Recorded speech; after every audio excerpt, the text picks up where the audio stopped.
We will hear from the Mayor of Orlando.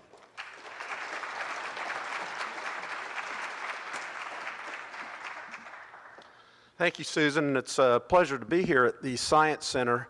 Representative, one of the first things I worked on when I was in the legislature was PICO funding for this facility. It was the last facility that got joint use funding under the old PICO system, so I'm always proud to come here. Okay, let's talk a little green today. We launched our GreenWorks Orlando initiative in 2007, and our goal was to make the city of Orlando one of the most sustainable communities in the entire United States. And that's a bold statement to make when you're going up against giants like Portland and Seattle and San Francisco.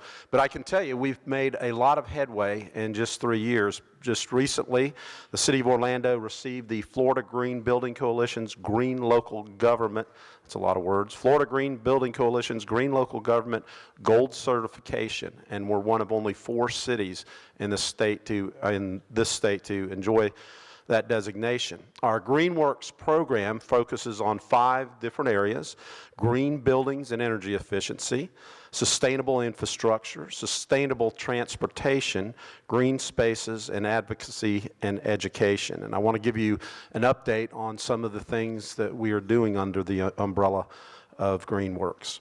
Let's start with green buildings and energy efficiency. In 2007, when we launched GreenWorks Orlando, how many LEED certified buildings do you think we had in the city of Orlando? 0, that is correct. There's no prize money involved in getting that answer though, but it was probably fairly obvious. Today, we have more than 60 registered for LEED certification and 18 that have received LEED certification in Orlando, and 6 of them are downtown, and I'm proud to say that one of them, Tommy Burrows, is the OUC building, which is designated as the greenest building in our downtown. Tommy's former president of OUC, or chairman of the board, and was instrumental in moving that building forward. It also includes 6 of our fire stations. We have 6 LEED certified fire stations, including fire station number 1, which is in our downtown, and I would encourage you, or invite you rather, to visit it. It has a lot of great features, including a green roof. It also includes 2 affordable houses that the city was instrumental in, and soon the Amway Center, which will open in October, will be the first newly constructed LEED certified arena in the world. The Burnham Institute, which is out in Lake Nona in the Medical City, was awarded LEED Gold, and we are slowly becoming noticed in our area for green building practices, and so are developers and engineers.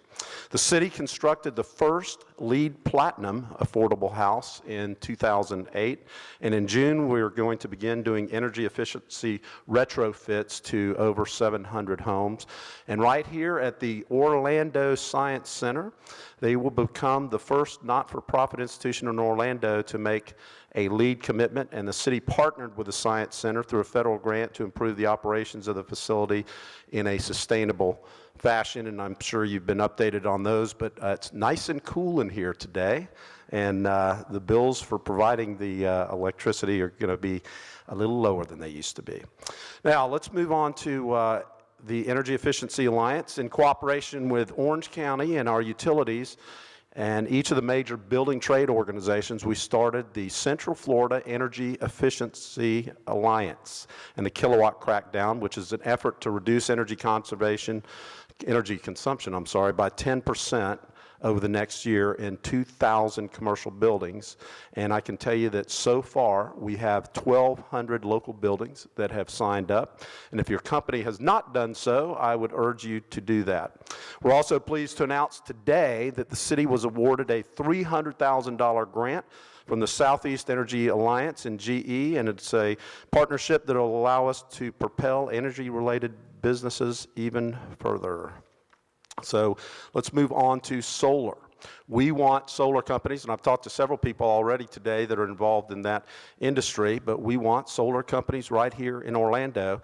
And through the Department of Energy Solar America Cities Grant, the city, OUC, and Orange County are busy creating the first solar master plan in the state of Florida. And OUC is in the process of installing 10 megawatts of solar production.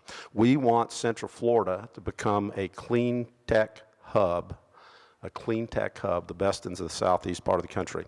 Transportation is an area that's near and dear to my heart. I've spent just a little bit of time working on commuter rail issues over the past several years, and I'm happy to report that we will go to a full funding agreement with the FTA later this year and begin construction on Sunrail, which will put even more construction workers to work, but more importantly, take cars off our busy roads.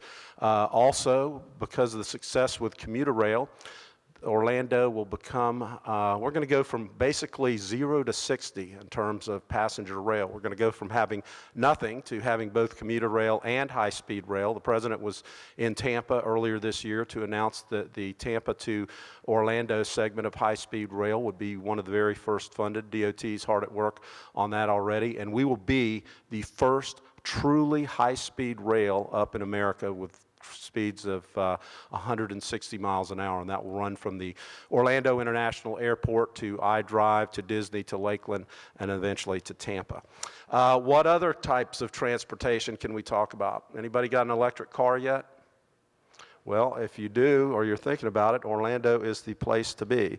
We signed an agreement with Nissan to make Orlando really the center of that next revolution in transportation. Over the next couple of years, you will see tangible process with electric charging stations starting to pop up, and that's another area that OUC is going to be instrumental in. That will probably be a market, they will probably be a market maker. So you'll see new electric vehicles from Nissan and Ford, GM, Smart, and many others, and they will be deployed here in Orlando. And the other cool thing about Orlando, we're the only city in the southeast other than Nashville where Nissan's electric cars are going to be manufactured that that Nissan picked to deploy the electric cars. Infrastructure, this is an area that I'm really proud of and that we have been a leader in for a long time.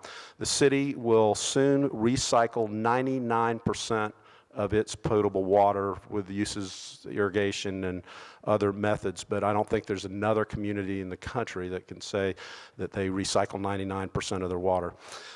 Remember this term, supercritical sludge oxidation.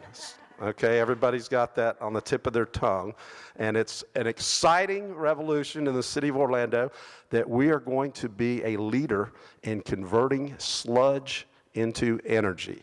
And our public works director walks around with a smile on his face all the time because sludge is getting more and more difficult and more expensive to dispose of. Generally you spread it, and you have to truck it a long way, and it's a big expense in our wastewater department. And we've been working with a professor from MIT to create a process to convert the sludge through a supercritical oxidation process into energy, and it's something that we will end up having some royalties on. So not only do we take care of our own sludge issues, but we're actually potentially going to make some money. The other area in wastewater treatment, we have one of the world's largest managed wetlands to treat wastewater. It's out by Fort Christmas, and it's a great bird habitat, but it is also a place that people come from all over the world to see the wastewater treatment processes that we have out there. So I don't know if it's exactly ecotourism, or there may be some other term, but you ought to visit that too. It's pretty cool. Green spaces. After Hurricane Charlie, Francis, and Jean, the city had lost 10,000 trees. So we went on a 10,000 trees initiative, and I'm proud to say that recently we reached the threshold of having planted 10,000 new trees in the city limits.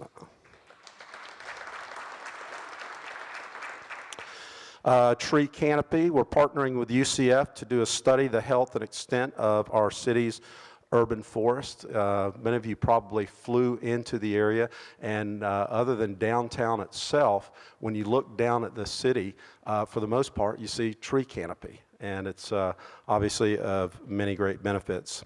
Last thing I want to mention is we are doing a number of community gardens, and the first one we located was in Paramore, which is in one of our more impoverished areas, and it is flourishing. And I actually have a little community garden on the balcony in City Hall outside of my office. So generally visitors receive a green tomato whenever they come to visit me in City Hall. So to recap, we're in the process of creating a truly sustainable community. We're committed to that. We have great partners with Orange County and OUC, and we want to make Orlando the green capital of the United States. Thank you very much.